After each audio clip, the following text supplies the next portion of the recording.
然后就把那个麦克风交给活动。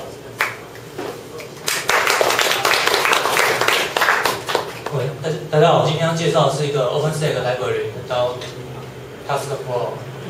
那我先简单自我介绍，就是任职于银广科技那个云端研发中心。银广科技它是做机壳的公司啊，然后对公司的话，就主要是写 Python 跟研究 OpenStack。然后我业余可能会玩C++ 或 Java， 然后最近有在玩 Scala。然后下面是一些我个人的资讯。然后我关注是 OpenStack 下面的技术，所以跟这个无关的，你问我基本上我都不会念，不知道。那TaskFlow是什么东西？它是一个 Python 的 library， 然后就是让你可以更容易就是执行一些，就是让你更方便使用它一些 task， 然后可以让你帮助你分散就是平行一些，像你有些工作可以分散运算的话，它可以帮你做到很方便的分散运算。然后当你发生错误的时候，它可以帮你，就是你可以指定说你要怎么回复，那它错误的时候，它会自动帮你做回复。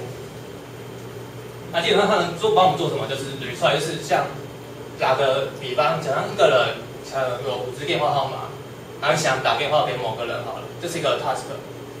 那你可能打完第1次电话没有通知后，它会自动帮你捋出来第2次电话。然后 revert 的话，就是当你可能一个 job 里面可能很多个 task 好了，那第一个 task 执行成功，第2个 task 执行失败的话，它会帮你回复第2个 task 做的事情跟第1个 task 做的事情。那它可以很容易帮你处理一些 dependency 的问题，然后也可以很容易帮你做到一些就是让你的工作可以平行去处理。那我就先讲的一个，就是我想写一个程式，就是就是去叫 B， 就是联络 B 跟 C， 然后去餐厅 X 做会谈的话，然后只要有人不能到的话，我们就会就是打电话跟他说取消这个会议。所以那我们要写程式的话，我们就要先联络 A 跟 B， 联络 B。联络 B 跟联络 C 结束，然后最后 B 跟 C 联络完之后，再联络餐厅 X。那我们一开始写成是，我们先定义 code 这个方选好了。code 的话就是打电话，然后可能会成功或失败。那我是电话号码是123，我就直接失败。那我们一开始可能会这样子写，就是先呼叫 B， 再呼叫就是打给 B， 再打给 C， 然后之后再打给 X。可是这样子写会有个问题是，你无法处理。他如果有多支电话的话，他无法去处理。那我们就做个简单的改写。我就写一个方选，就是你传入的是一个电话的 list， 然后它会试着拨每个电话。那有成功的话就回传，没有成功的话最后就回传 false。那我们就可以把程式改写成这样子，这样子就可以达到捋出来的效果。可是这样子有个问题是，它没有处理。如果你联络 C 联络不到的话，你并没有去通知 B 说那个我要取消这次会谈。那我就随便，那我就简单写一个可以做到取消会谈的一个程式。程式基本上就是长这样子，就是你呼叫，然后检查有没有成功，如果没成功的话就例外。那例外的话就是去执行一个 revert 的 action， 然后每次成功之后你就把东西加进那个 revert list， 然后那为了 revert 用的。可是这样子写会有一些问题，像是如果万一程式错误是发生在这中间的话，你执行完这个，可是你还没加东西进去到 revert action， 那这中间发生错误的话，它无法 revert， 那怎么办？那有没有更好的办法可以解决这个问题？那我们就可以用 OpenStack TaskFlow。那我们先简单定义了一些名词，在 OpenStack TaskFlow 里面，一个 task 就是一个最小的执行单位，然后它可以执行多倍的动作，就是你可能成功就是要做的事情，你要就是在 task 里面定义你要做的事情跟发生错误的时候你要怎么去回复，这是 task。然后 flow 的话，它是里面可以放很多 task， 也可以放 flow。然后你 flow 的话，就是可以根据 pattern 来做一些，像你可以这个 flow 可能是你要一个一个执行，就是顺序的执行。你也可以说，我这个 flow 里面的所有 task 都是没有顺序性的，所以你可以用任意顺序来做执行。你也可以说它是有 dependency 关系的顺序来执行。这是我刚刚讲的3种 flow 的这种执行，就是 flow 里面你可以表明这个里面 task 有哪些执行的可能。第一个就是线性执行的一个一个执行嘛，然后 unordered 的话是你可以里面的 flow 里面的 task 都是你可以任意选一个来执行。然后第3个，我最后会用一个例子来讲它这个主要用处。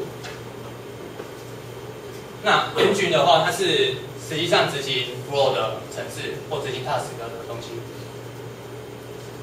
那 engine type 有分3种，一种是就是顺序性的，它是执行的时候，它会依照顺序去执行。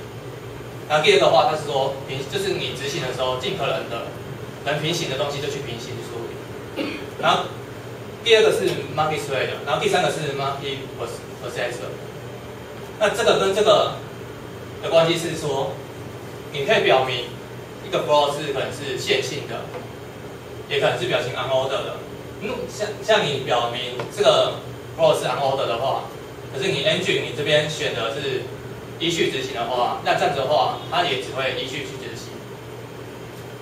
就是 flow 的话，它只是说明说你这些 task 之间的关系是有顺序的，或者是没顺序的，或者是它们之间有 dependency。而实际上做决定的，实际上是怎么去执行的时候，是根据 engine 去执行的。所以你虽然你这边你可能前面 flow 是选 unordered 的，可是你这边选 serial 的话，它最后还是会一个一个去执行。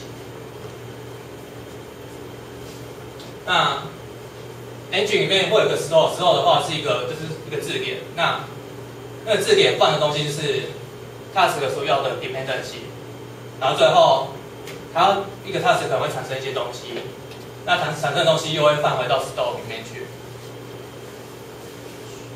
那我们来看一个简单的例子，当你要定义一个 task 的时候，你必须继承这个东西。然后你必须 override 这个 method， 然后这个的话，它没有 dependency， 然后它会回传一个变数，然后当你要用这个 task 的时候，这第一个参数是名字 name， 就是这里。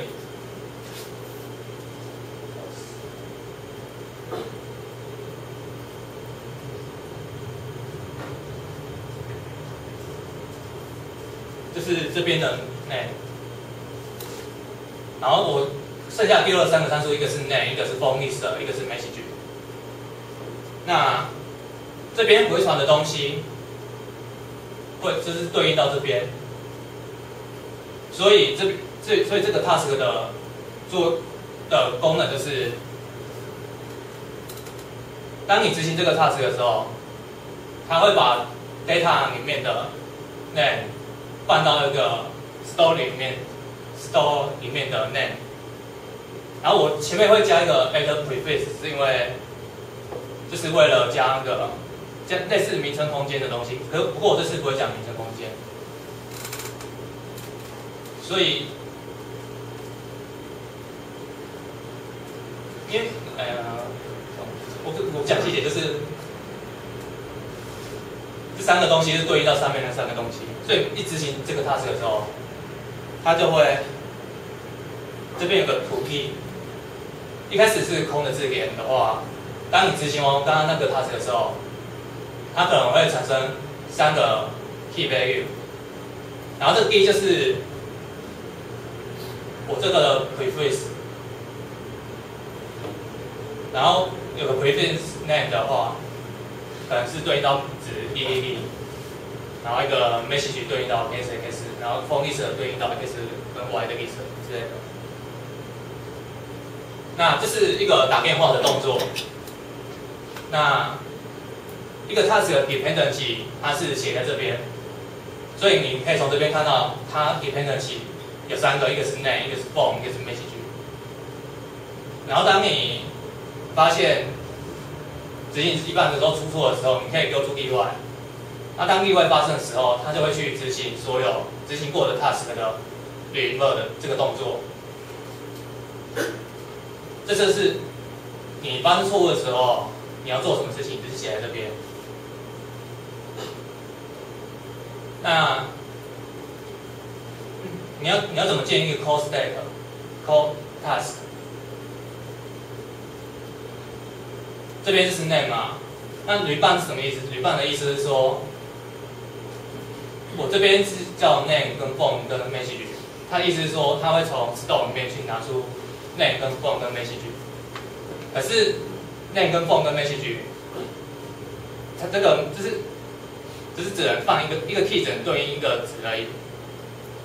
可是因为你不想让 call text 只能做一种动作，所以我就把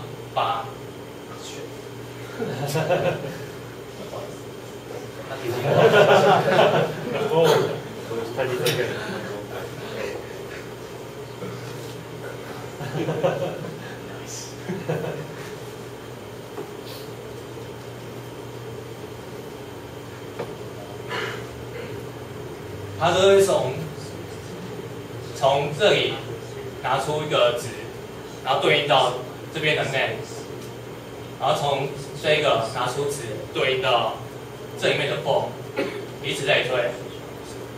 那这边的回传值的话，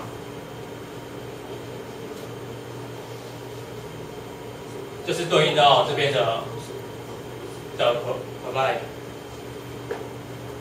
所以我们就以接续刚刚，如果我先执行这个 task 之后再执行这个 task 的话，执行完这个第一个 task， 它就会产生一个这样子 story。那它会先从这里面去拿出3个 dependent 系的东西，一个是 name， 一个是 form， 一个是 message， 然后丢给 call task 去执行。那执行完之后，它就会回传它的执行结果，然后最后 story 会产生会变成4个值。因为这3个值我们并没有去变它，所以它不会变，然后它只是多一个新的 key 而已。为什么它是用 b name 而不是 name？ 因为你这边 task 它是写 name，dependent on name， 可是因为它会拿 d name 的原因是因为我履拜的那边把它转成 d name， 所以它拿到的是 d name。那接下来一个有趣的问题是，我这边拿的是 default， 可是你看这边并没有一个东西叫 default， 那怎么办呢？答案是这边当你这样子写的时候，这个的意思是说，你从 form list 是一个 list 嘛，然后你每次要执行那个 task 的时候，你就从里面拿出一个，然后丢进去给那个 task 去执行。你从里面拿出一个东西，然后他会把它放到 form 这个东西里面，然后他去执行。当你执行失败的时候，他就会拿出 form list 的第2个元素，然后放进 form 里面，然后丢进去给 task 执行，直到一个成功为止。所以 form 为什么会有 form 的存在，是因为有这个东西所产生的。那我们这边建立了2个 flow。之后，我们就把它丢到这个 flow 里面。然后我这边是用线性的 flow， 所以的话，它执行关系可能会是先执行这个，再执行这个。这里只能用线性关系的原因，是因为我 call 的就是我打电话的这个 task 所需要的 dependency 都是由 provide 的这个 flow 所提供的。那我们要怎么去执行刚刚定义的 flow 呢？就是建立一个 engine， 然后去。那 store 的话，就是你只要丢入一个字给就好了。然后因为我我 dependency 都是由这个 flow 去提供的，所以我就没有在 store 里面放任何东西。那 revert 的规则就是，你每次 task 执行失败的时候，它都会执行 revert。然后，所以你假设你 retry 5次的话，它就会执行5次 revert。那你 flow 里面只要一个 task 失败，而且无法 retry 的话，那整个执行过的 task 全部都会被 revert。那这是一个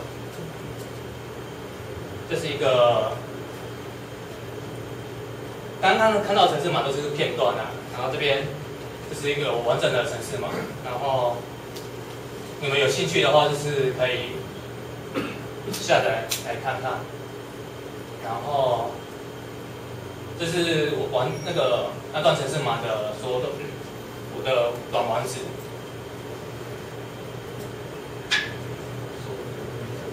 那我们来看，刚刚 Python 有3种，那第3种 Python 是什么呢？我们来看一个例子好了。我们要做这样的运算，然后我们想要让它尽可能的平行运算。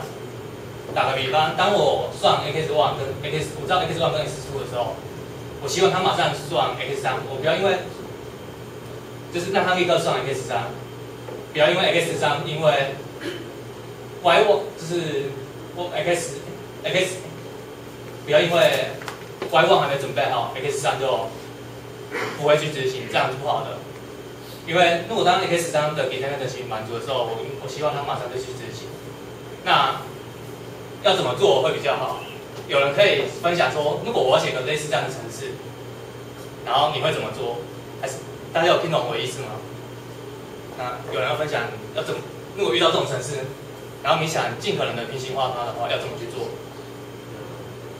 用那个 Google 的 pipeline。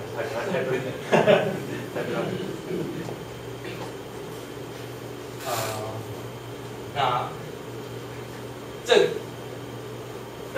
这个有个解法就是用 Google 的，就是用 OpenStack Taskforce。然后它第3个 pattern 的话，就是它可以让你尽可能的平行化执行里面的 task。然后它执行 task 的时候，它会保证你 task 的 dependency 会被满足。也就是说，当你要执行 x3 的时候，你不用在程式里面检查说 x1、x2 到底有没有被执行过后，你可以直接因为 x1 跟 x2 有没有被执行过，但是 library 会帮你保证，就是当执行 x1 加 x2 的，就是要算 x3 的时候 ，library 会保证你说 x1 跟 x2 已经被执行过后，已经被计算出来了，你可以拿来用。你就是不用去检查一些看 library 一些变数到底有没有被算完之后算过。那这段程式码的话是 OpenStack 里面的一个例子，然后你们就可以自己看一下。然后它的用法就是很简单，就是你只要一直把任务都建好之后，然后 dependency 你不用去管它，它会自动帮你完成。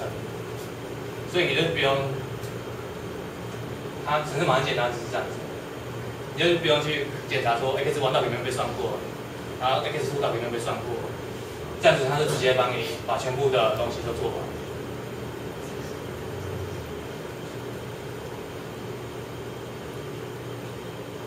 那这也是讲为什么 OpenStack 需要 Taskforce 这个 library， 因为就是 OpenStack 的程式码就一直在成长，可是并没有一个一致的方法去做一个就执行一连串的动作，然后也没有一个方法一致的方法，就是说当错误失败的时候可以确保回复，所以他自己写一个 library 来用，然后官网上面说，OpenStack 用了这个之后，它的程式就变成可预期跟更可靠了。那总结就是这个实际上就是一开始的投影片，就是你 OpenCL Transport 就是可以让你执行一些动作，就是更容易，然后更可靠，而且因为像你用 OnOrder 的话，它就可以自动帮你做一些平行化处理。那平行化处理的话，可能是你可以选 Multi-thread 或 Multi-processor， 然后它都帮你处理掉，你只要去管理好你的那个程式的逻辑。那这介绍我们公司啊，然后我们公司就是提供 OpenCL 相关服务，然后就是有教育训练或客制化跟部署的服务。然后如果你对我们公司有兴趣的话，如果你有这四种技能其中一种就可以了，不是4种都要。然后就是有兴趣的话，就是可以来找我。然后这边的话就是一些参考资料，然后这边是如果你想学 OpenCL Transport 怎么用的话，你可以照这个顺序，我就是整理过后，就是我觉得这样子学习可能会比较好，对，然后给你们参考一下。那我今天的演讲就到这边结束。就是想问一下，就是它跟刚才的 Field 的赛，它底层也都是那些 Q service 吗？你说，就是它很分散嘛，所以它是不是你需要一个 Q 的 service 在底层？不需要。就是它需要被去 Q 的地方只有在一个地方。它第一种实作方法是就一个慢慢执行就没错。那第二种的实作方法的话，好像是用 Event-Late 去做的。然后第三种的话，它是用 Multi-processor 来做的。那他们之间的沟通的话，才需要用 MeshQ。对，那我说那 engine 都是分散在不同机器哦，还是它在使？你就选第三种之后才有engine 就一种而已啊。我说数量，不是说是几种数量。他这边在做的时候，应该是在分散式上运算做嘛，就是应该会有很多 engine， 然后很多 task。就第三种才会分很多 process 出来，这个时候才需要沟通。对，那第一种跟第二种基本上都是single code，这还是一个单一程序而已。我意思是说，在使用这个东西的时候，应该是在很多机器的环境。如果都是一个机器的话，我就会觉得它的好像就很多机器那个部分我没研究到。OK， 好。目前都是讲 all-in-one 的状态。对，然后只有第三种才可以做到分散式机器，可能那种没办法，那个就会用到 MeshQ 的东西了。你刚才不是有个，就是说某个 task 或 flow 要 run 的时候，是会呼叫有 engine， 然后 run。非常神奇。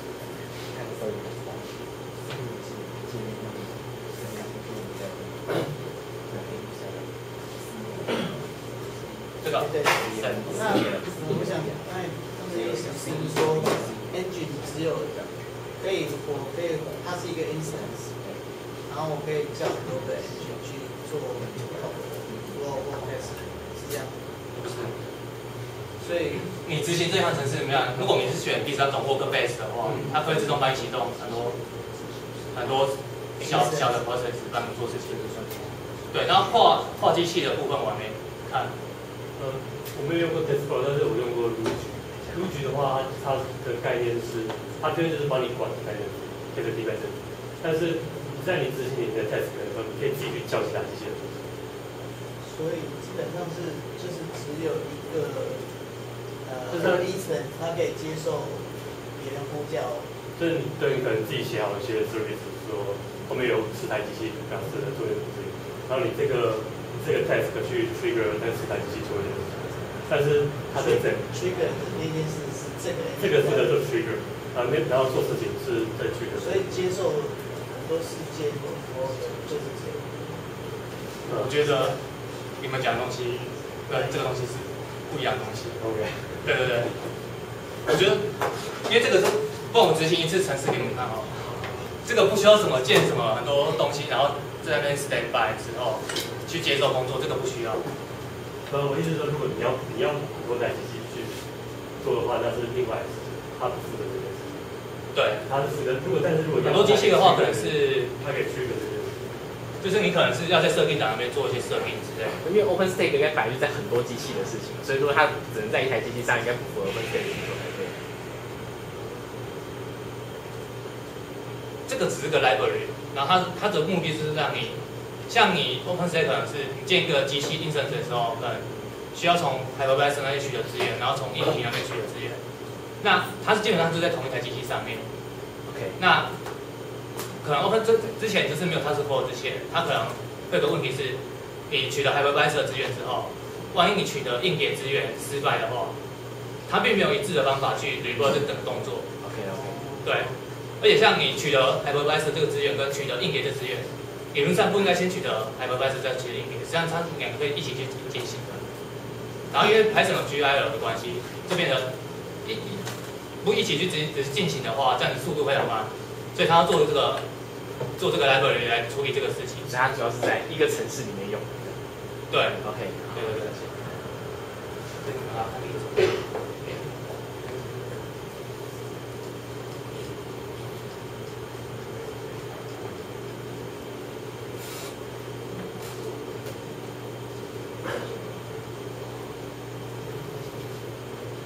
像这样子，我就是执行一个任务，然后就是打给C的时候失败了，所以就可以做联合，然后最后是吐出我丢出来的 exception 这样子。我并不需要什么事先建立什么机器说用来接受任务之用，是在来用的，因为这个 library 不是设计成那种用途的。对。那还有什么问题吗？其实像这个东西在具体来讲，它可以比拟成为实作上面是可以执行是像怎样的一种实作上就是像我刚刚举的打电话的例子哦，你它意思就是实际就是说对照一个实际上面。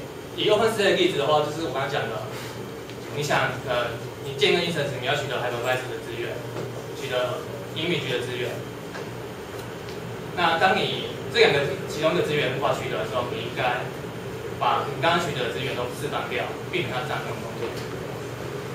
那这是用到 revert 的功能。那像你取得 hypervisor 的资源跟取得硬碟空间的资源，实际上这两个动作是不相干的。所以 TaskFlow 的话，它可以就帮你做平行的处理，就是两个一起做这件事情。那 retry 的话，retry 的话可能是像你下载image 好了，你可能下载第一次下载失败，那失败原因可能是因为网络不稳而已，所以它可以帮你再 retry 第二次。然后可能 retry 5次之后，可能5次都不行，表示可能网络真的坏掉，那都拿不到资料的话，就开始 retry 5次失败之后就开始 revert 了，就把刚刚所占用的资源全部释放掉。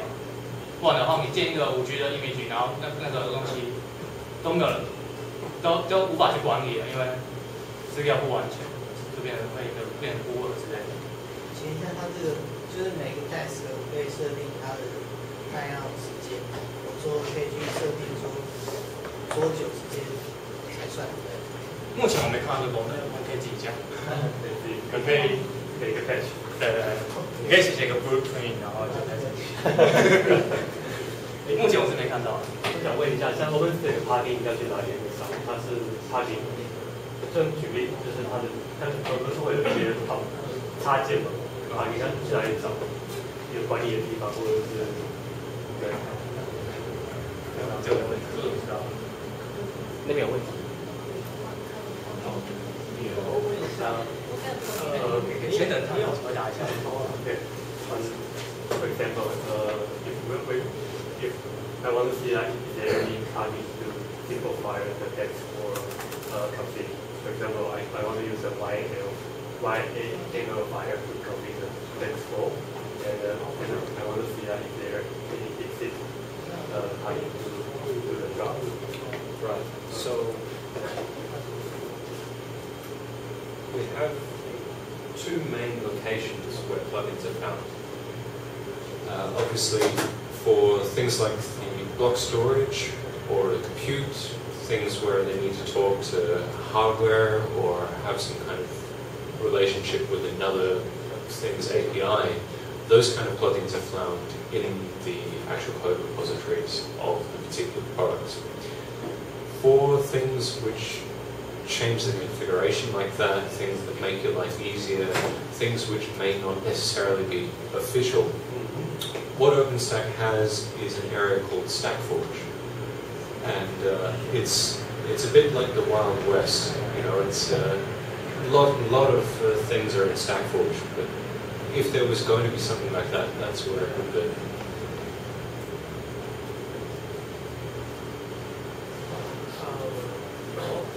刚那个就是我不确定这个 task flow 是不是有用在整个 OpenStack 的 integration， 就是包含 CI 的 integration， 因为我记得有一个 project 叫做 ZUL， 然后它是一个它是可以从 Gary 那边拿到所有commit 的 review code， 然后它会不确定是不是有用这个 library 去做 dependency 的控制，所以它可以同时间 test 可能2个 page 有 overlap， 或者是说这 page 有 dependency， 然后用这个方式去解决这个问题，它可以同时 run 2个那种所谓的 unit test 或 semi test 在整个 OpenStack 的那个 CI 里面。我是想补充那一个部分，然后请问一下，你有看到这一个 library 在哪几个 project 用的比较多，还是几乎都有？我看到的时候忘了 Google 一下。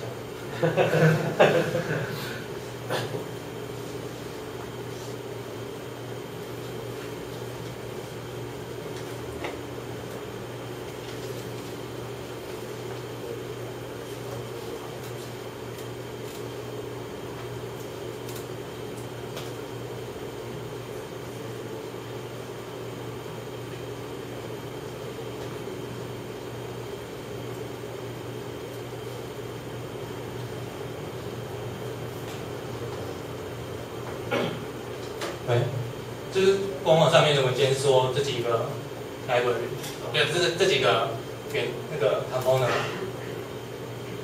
像 Noma 的话就很需要，因为像你取得 hypervisor 跟取得 image， 如果我们释放一个没有释放另一个的话，会变成就是资源就莫名其妙被占用了。还有问题吗？我觉得是时间的关系，我们就休息一下下。